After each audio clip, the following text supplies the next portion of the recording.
दीपावली की कोटि कोटि शुभकामनाएं। भगवती लक्ष्मी आपको समृद्धशाली बनाए। ये सप्ताह सुख शांति और समृद्धि प्राप्त करने के लिए 5 दिन का पर्व है। 2, 3, 4, 5 और 6 इन नवंबर की तिथियों को आप अपने परिवार में अपनी परंपराओं के अनुसार भगवती लक्ष्मी का, कुबेर जी का, गणेश जी का और यम देवता का पूजन करें। गणेश जी के पूजन करने से आपके जीवन में जो व्यवधान है वो समाप्त होंगे। यम के पूजन करने से आपके मन में मृत्यु का भय है, डिप्रेशन है, स्वास्थ्य खराब है, मृत्यु का भय है, उससे मुक्ति मिलेगी। इंद्र जी का पूजन करने से सत्ता पक्ष मजबूत होगा। चाहे वो घर की सत्ता हो, चाहे वो संस्थान की सत्ता हो, चाहे वो सरकार में रहने की सत्ता हो।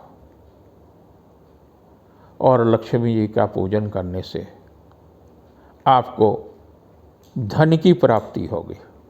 कुबेर जी आपको अपार संपदा दे सकते हैं। इन 5 देवताओं की 5 पर्वों की पूजन की जो परंपरा है प्राचीन काल से, धीरे धीरे धीरे आप इंद्र को, कुबेर को, यम को अपने से दूर करते जा रहे हैं। उतनी चीज़ों की कमी होगी। धन तो है, कलह है, अशांति है, दाम्पत्य जीवन खराब है, तलाक हो रहे हैं, पारिवारिक टूटन हो रहा है, व्यवसायिक टूटन हो रहा है। इन सब से बचने के लिए आपको 5 देवताओं की पूजन करना होगा। एक कालखंड था जब धरती पर देवता, असुर और मनुष्य सभी रहते थे।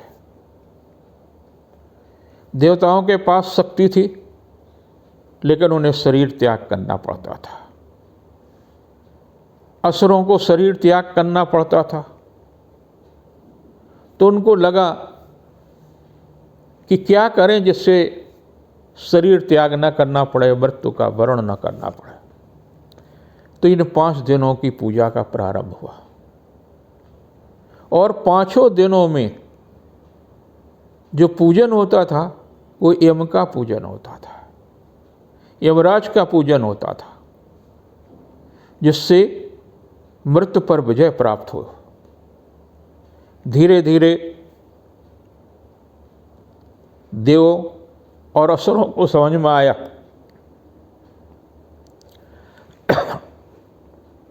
कि शरीर तो तब भी त्याग करना पड़ रहा है, ऐसा कुछ किया जाए जिससे शरीर का त्याग ही न करना पड़े। तो अमृत की खोज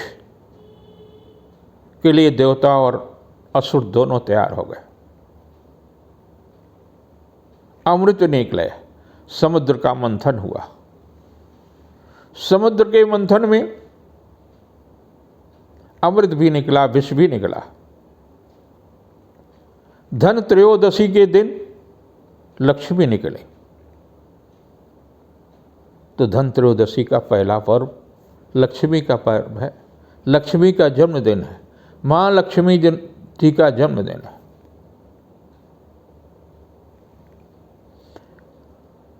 पहले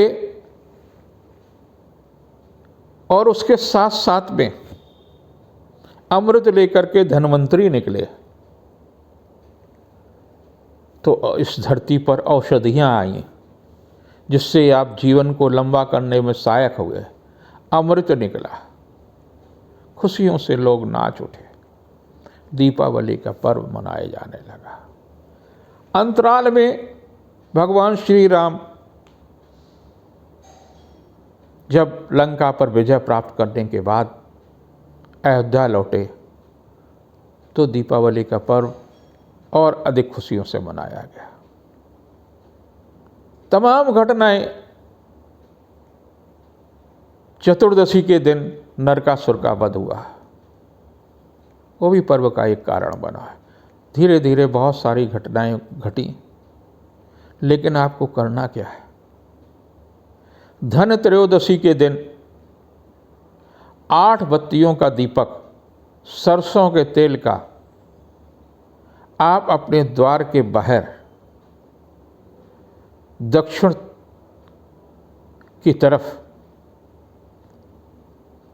जलाएंगे, ताकि आपके घर में ऋणात्मक ऊर्जा, आजकल तो ऋणात्मक ऊर्जा कोरोना ही है, तमाम तरह के वायरस है, उनका प्रवेश न हो। नरक चतुर्दशी के दिन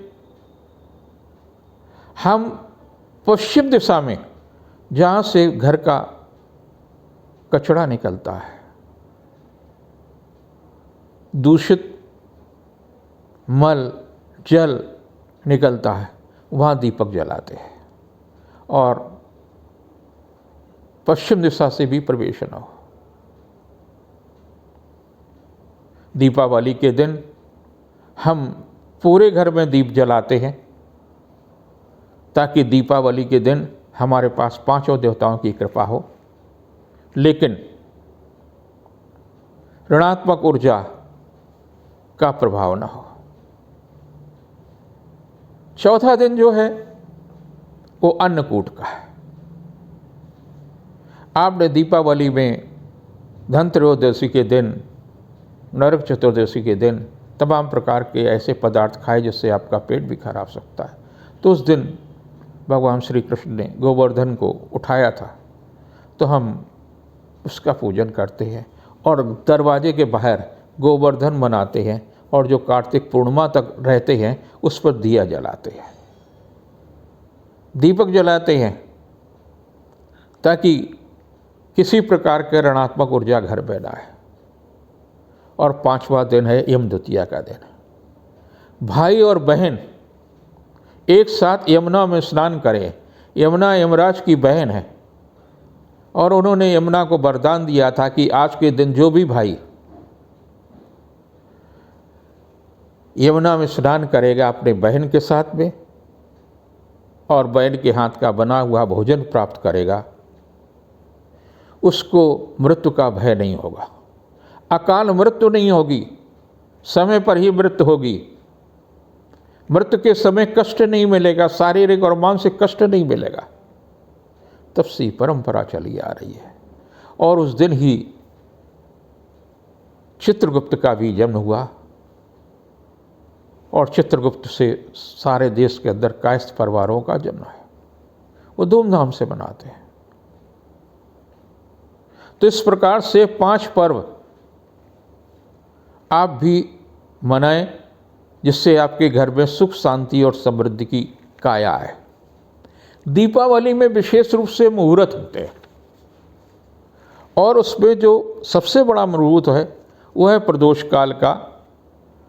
प्रदोष काल सायं 5:15 से 7:40 तक है।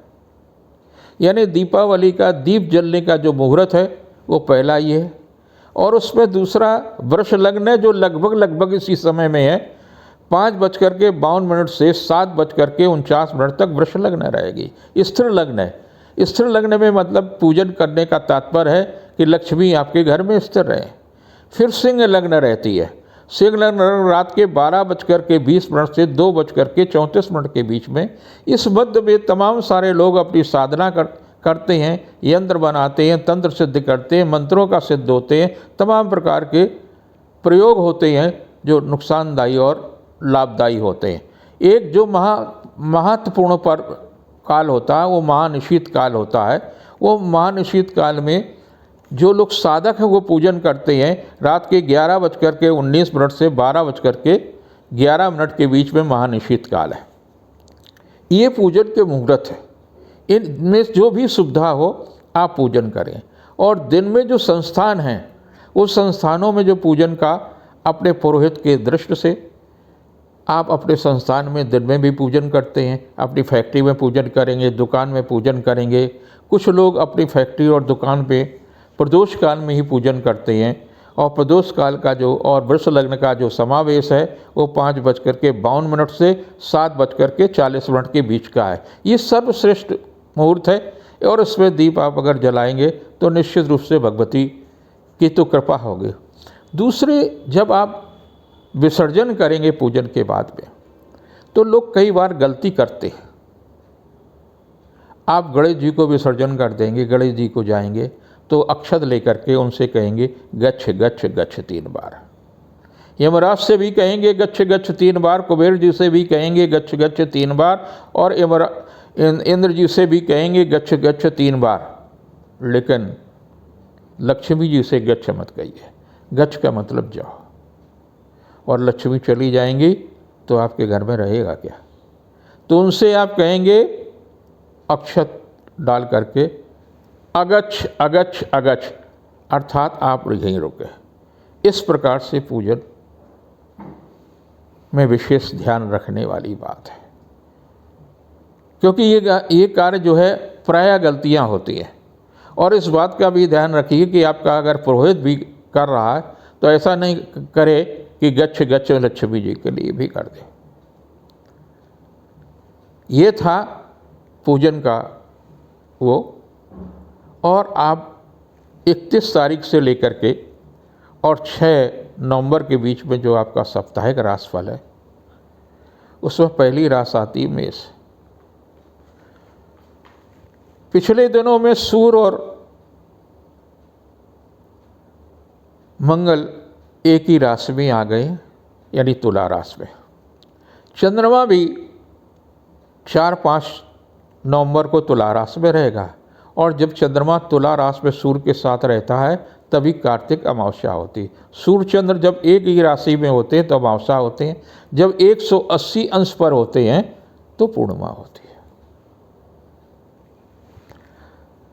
मेष के लिए सप्ताह काफ़ी महत्वपूर्ण होगा। व्यस्तता बढ़ेगी, आर्थिक मामलों में सफलता मिलेगी, और पारिवारिक सुख शांति मिलेगी। 31 को गृह कार्य में व्यस्त रहेंगे, सामाजिक कार्यों में रुचि रहेगी। 2-3 को पारिवारिक दायित्व की पूर्ति होगी, शासन सत्ता से भी सहयोग मिल सकता है, उपहार सम्मान में वृद्धि होगी। 4-5 को दाम्पत्य जीवन सुखमय होगा, पारिवारिक सुख समृद्धि बढ़ेगी। लेकिन 6 स्वास्थ्य के लिए अच्छा नहीं है। स्वास्थ्य के प्रति सचेत रहने की आवश्यकता है। जिनकी वृष राशि है, आपके राशि का स्वामी शुक्र परिवर्तन होकर के वृश्चिक से धनु में पहुंच गया है। आर्थिक रूप से लाभ मिलेगा, व्यवसायिक सफलता मिलेगी, रिश्तों में मजबूती आएगी। 31 और 1 को पारिवारिक दायित्व की पूर्ति होगी, उपहार या सम्मान में लाभ मिलेगा, घर गृहस्थी के कार्य में व्यस्त होंगे। 2-3 को संतान के दायित्व की पूर्ति होगी, बुद्धि कौशल से किया गया कार्य संपन्न होगा। जबकि 4-5 को स्वास्थ्य के प्रति भी सचेत रहने की आवश्यकता। पटाखा छुटाते समय ध्यान रखें कि अग्नि के संपर्क में ना आ जाए। बिजली का कार्य करते या बिजली को स्पर्श से दूर रखें, सावधानी रखें, क्योंकि उस दिन स्वास्थ्य में कुछ गड़बड़ी आ सकती है।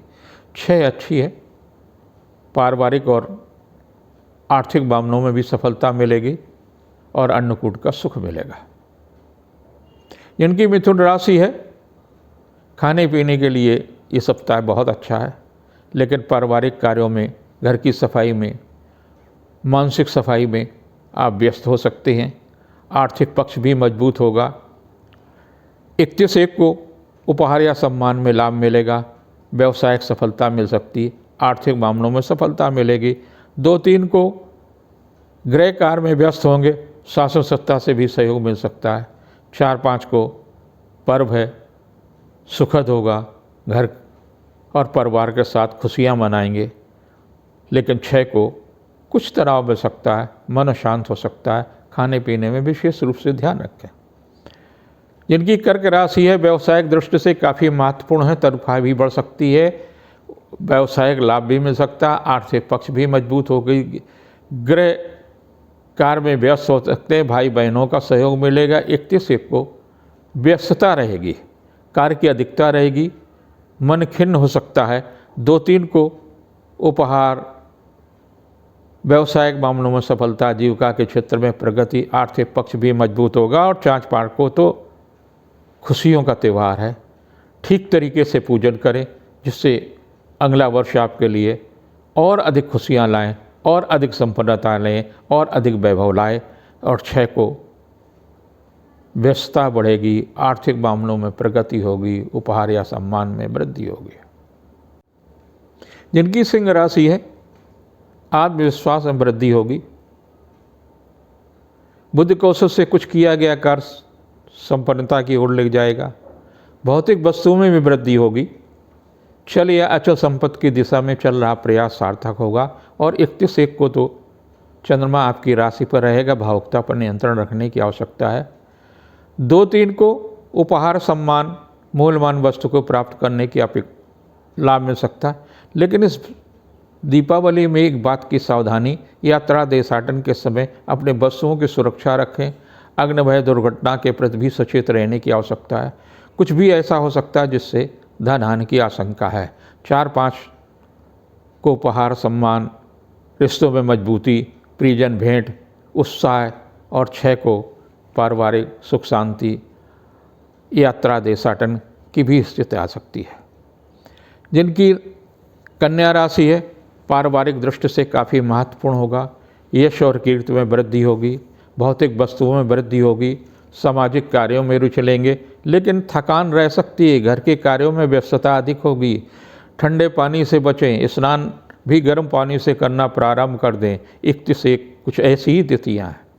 जबकि 2-3 को रिश्तों में मजबूती आएगी, उपहार, सम्मान, यश, कीर्ति में वृद्धि होगी। 4-5 को शासन सत्ता का सहयोग मिलेगा, रिश्तों में निकटता आएगी। और 6 को उपहार, सम्मान, यश, कीर्ति, पारिवारिक सुख शांति में वृद्धि होगी। जिनकी राशि तुला है, आपके लिए काफ़ी महत्वपूर्ण है। घर गृहस्थी के कार्यों में भी सफलता मिलेगी, आर्थिक मामलों में भी लाभ मिलेगा, व्यवसायिक सफलता मिलेगा, रुका हुआ धन लाभ मिल सकता है।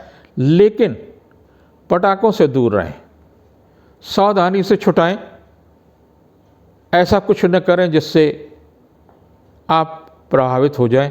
अग्नि दुर्घटना के प्रति सचेत रहने की आवश्यकता, क्योंकि मंगल आपकी राशि पर है और जली चंद्रमा भी आपकी राशि पर है, सूर्य तो है ये, तो आपको विशेष रूप से सचेत रहने की आवश्यकता है। 31 को घर गृहस्थी के कार्यों में व्यस्त रहेंगे। 2-3 को उपहार, सम्मान, रिश्तों में मजबूती। 4-5 को सुखद है, दीपावली की पूजन करिए, विधि विधान से करिए। घर गृहस्थी के कार्यों में भी व्यस्त हो सकते हैं। अगर आप मानसिक काल में कुछ सिद्ध करना चाहते हैं तो सिद्धि भी मिलेगी। 6 को सुखद आराम करें, पारिवारिक सुख शांति प्राप्त होगी। वृश्चिक आपकी राशि पर अभी तक शुक्र और केतु की युति थी, अब शुक्र का परिवर्तन दूसरे स्थान पर हो गया, इसलिए उपहार, धन, सम्मान, यश, कीर्ति में भी वृद्धि होगी, वाणी में भी संयम होगा। लेकिन केतु अकेला लग्न में होने के कारण से आपको शारीरिक मानसिक कष्ट मिल सकता है। कुछ लोग जुआ खेलते हैं, आप बिल्कुल मत खेलिए, नुकसान हो सकता है और पारिवारिक कलह हो सकती है, तनाव मिल सकता है। 31 को कर्म क्षेत्र में व्यवधान आएंगे। 2-3 भी कुछ ऐसी ही तिथियां हैं, स्वास्थ्य के प्रति सचेत रहने की आवश्यकता है। आर्थिक मामलों में सफलता मिलेगी। 4-5 को उपहार, सम्मान, यश, कीर्ति में वृद्धि होगी, शासन सत्ता से भी सहयोग मिल सकता है। 6 को यात्रा देशाटन, निजी संबंधों में प्रगाढ़ता, आज की दिशा में सफलता मिलेगी। जिनकी धनु है, आपकी राशि में शुक्र का प्रवेश अच्छा है, भौतिक वस्तुओं में वृद्धि होगी। दीपावली आपके लिए कुछ खुशियाँ लेकर के आएगी, कुछ उपलब्धियां देगी। पिछले 2 वर्षों में जो आप तनाव झेल रहे हैं उन तनाव से मुक्ति मिलेगी। 31 एक ऐसी ही तारीखें हैं जिसमें कुछ सुखद समाचार मिल सकते हैं। 2-3 को पारिवारिक दायित्व की पूर्ति होगी, शासन सत्ता से भी सहयोग मिल सकता है। 4-5 को पारिवारिक सुख, संतान का सुख, भाई बहनों का सुख, निजी संबंधों में सुख और देवी उपासना यानी भगवती लक्ष्मी की उपासना सार्थक होगी। 6 को रचनात्मक प्रयास सार्थक होंगे। जिनकी राशि मकर है, पारिवारिक दृष्टि से काफ़ी महत्वपूर्ण होगा, लेकिन फिर भी मन खिन्न रहेगा। संतान के कारण तनाव मिल सकता है, क्योंकि पंचम भाव में राहु है। ये संतान को जिस गति से लाभ मिलना चाहिए नहीं मिलेगा, तो कुछ तनाव मिल सकता है। और ख़ास तौर से पटाखा छुटाने में या फूलझड़ी छुटाने में, बिजली के कार्य करने में परेशानी हो सकती है, तो ध्यान रखने की आवश्यकता है। 31/1 को आर्थिक मामलों में ला सकता है, सुखद समाचार मिलेगा। 2-3 को जीविका के क्षेत्र में प्रगति होगी, शासन सत्ता से भी लाभ मिलेगा। 4-5 को भौतिक आर्थिक सभी तरह से उपलब्धिपूर्ण है, लेकिन इस खुशियों को पटाखों से बचाते रहिए, कहीं ऐसा न हो कि कष्ट मिल सकता हो। 6 आर्थिक दृष्टि से काफ़ी महत्वपूर्ण तिथि है। जिनकी कुंभ राशि है, पारिवारिक दृष्टि से काफ़ी अच्छा रहेगा, व्यस्तता रहेगा, लेकिन आर्थिक तनाव भी रहेगा। कुछ मन खिन्न हो सकता है, स्वास्थ्य के प्रति सचेत रहने की आवश्यकता है। कुछ भी ऐसा खाएं नहीं, कुछ भी ऐसा न करें जिससे स्वास्थ्य प्रभावित हो सकता है। सिद्धि करने के लिए बहुत अच्छा है, खासतौर से मानसिक का लाभ के लिए उपलब्धिपूर्ण होगा। 31/1 को व्यस्तता रहेगी, आर्थिक तनाव भी रहेगा, लेकिन कहीं न कहीं से कुछ रास्ते भी बनेंगे। 2-3 को उपहार, सम्मान, यश कीर्ति में वृद्धि होगी। 4-5 सिद्धियों का पर्व है, यानी दीपावली और का जो पर्व और प्रतिपदा का पर्व है, वो खुशियाँ लेकर के आएगा। 6 को बहन से भी भेंट होगी, रिश्तों में भी मजबूती आएगी, पारिवारिक जीवन सुखमय होगा।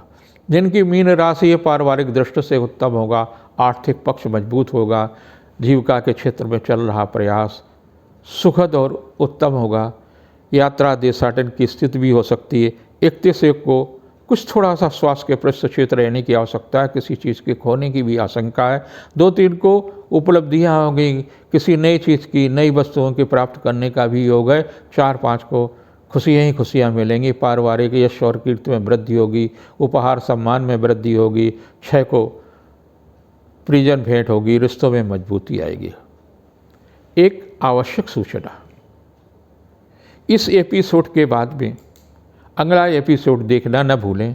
उसमें हम बताएंगे पूजन की विधि, संस्कृत और अंग्रेजी भाषा में नहीं है, शुद्ध हिंदी भाषा में आपको कैसे संकल्प लेना है, किस तरह से दीपावली की पूजन करना है, किन किन वस्तुओं की आवश्यकता है और क्या सावधानियां रखना है, ये सब हम अगले एपिसोड में बताएंगे।